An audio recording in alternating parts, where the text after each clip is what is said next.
Ce n'est pas The fini. last, but not the least. Balance-nous ta merde, Julie.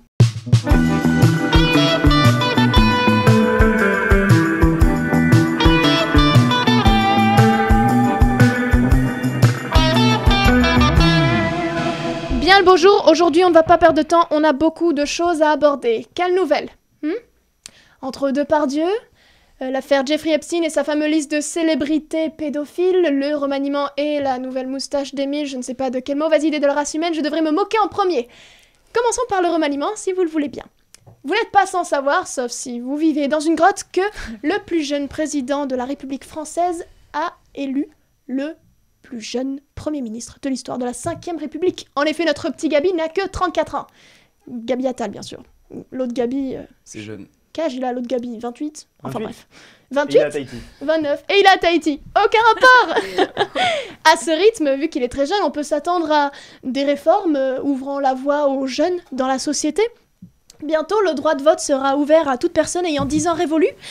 L'âge légal pour passer le permis sera de 9 ans et demi. Il paraît que pour accueillir cette mesure, Tesla a lancé une toute nouvelle collection de voitures pas de patrouille.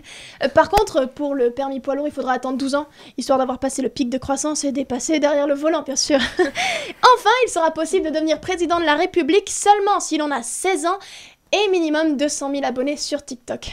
Mélenchon, c'est toujours possible. Ça m'intéresse. Il y a une place. Il vaut mieux t'abstenir.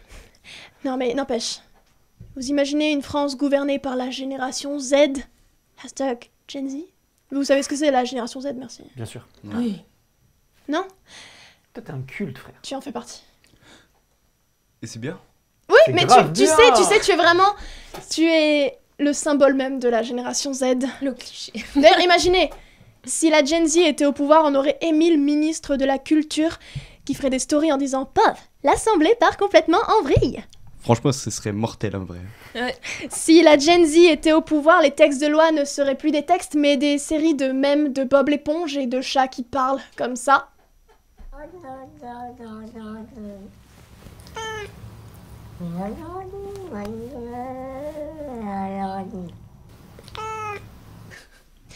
Si la Gen Z était au pouvoir, on aurait des threads Twitter sur les histoires gênantes des députés. Méga thread. Le jour où j'ai surpris Macron déguisé en prof de pilates dans une EHPAD. Nous sommes en guerre. Contre l'arthrose. Si la Gen Z était au pouvoir, peut-être que les débats dans l'Assemblée ne seraient pas sur le wokisme, mais sur les vraies règles du Uno, ou sur les paroles exactes du deuxième couplet de Confession nocturne de Diams et Vita. La seule chose qui les mettrait tous d'accord serait la récitation mot pour mot de la pub Chou Chou Bello Bobo. Il a toujours besoin de toi. Jockey Preciosi.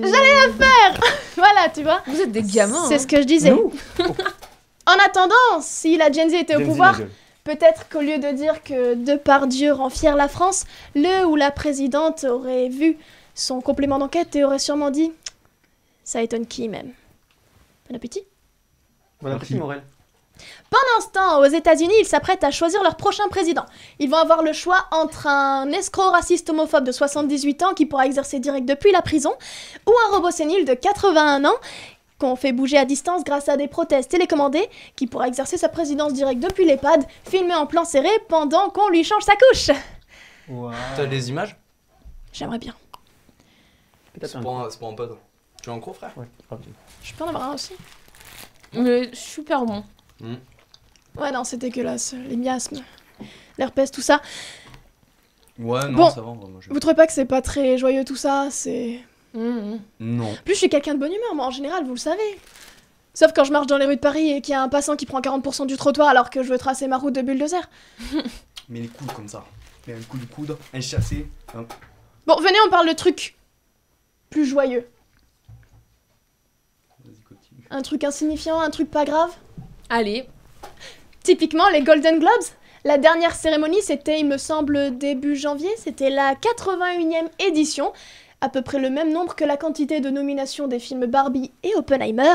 Pour l'occasion, les stars se sont mises sur leur 31 et en tant que chiffon de mode, je me suis dit que j'étais bien placée pour faire une revue fashion des meilleurs et des pires choix fashion sur ce red carpet.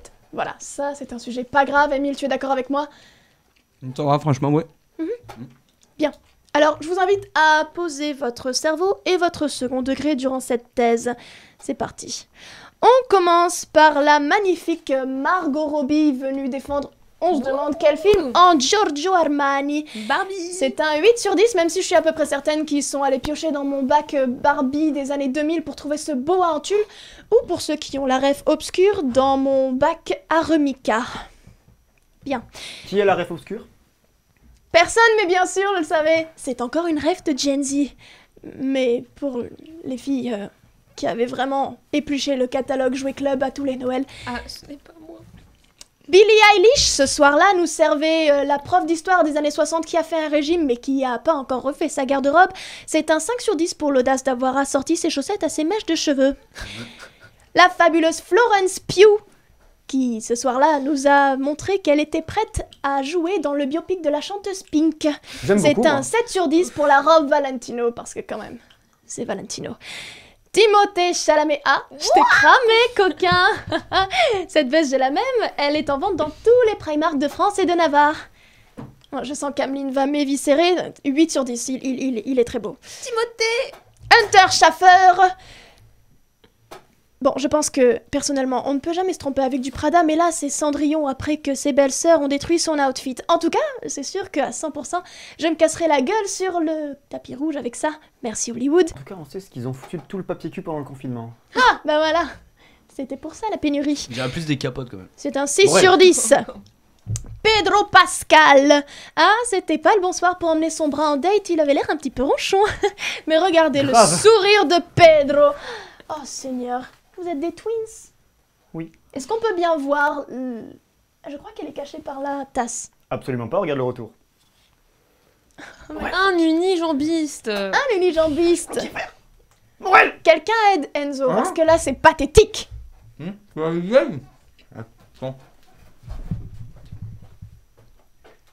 Reprends ta chronique. Bien sûr. Mais vous voyez son sourire à Pedro, n'importe quel sourire pourrait sauver une tenue. C'est donc un 6,5 sur 10. Et vous là Ouais. Oh Seigneur des enfants, je vous jure. Bella Ramsey. C'est un employé de poste de Playmobil et rien que pour ça, 10 sur 10. Nathalie Portman, 10 sur 10, la perfection absolue, hein, comme Évidemment. d'habitude. Lenny Kravitz, même chose. Bon, il doit bien en avoir au moins un qui n'a pas reçu un très bon accueil. Ah, bah typiquement, l'hôte de la soirée, Joe Coy, qui s'est pris bide sur bide à ses blagues misogynes. Faut lui accorder du crédit en même temps, il a eu que 10 jours pour se préparer. C'est pas facile. Non, c'est pas facile. Bah, 10 jours exactement comme le temps de préparation de McFly et Carlito pour la saison 4 de LOL qui ressort. Comme quoi, faut bien choisir ses plans B. Si vous ne le saviez pas, donc Joe Coy a fait un monologue avec plein de petites blagounettes sur par exemple le fait que Oppenheimer était très long. Ou sur le fait qu'il s'était senti mal à l'aise parce qu'il était attiré par une poupée en plastique avec des gros seins en regardant Barbie. T'inquiète pas mec, on est aussi mal à l'aise que toi. Mais il est pas le seul, hein. Pendant ce temps, moi, dans mon canapé, je me suis délectée des réactions absolument golden des stars. Ryan Gosling avec son sourcil de dédain levé, ou Selena Gomez qui carrément met sa tête dans son visage, on dirait moi, à chaque fois qu'Emile prend la parole.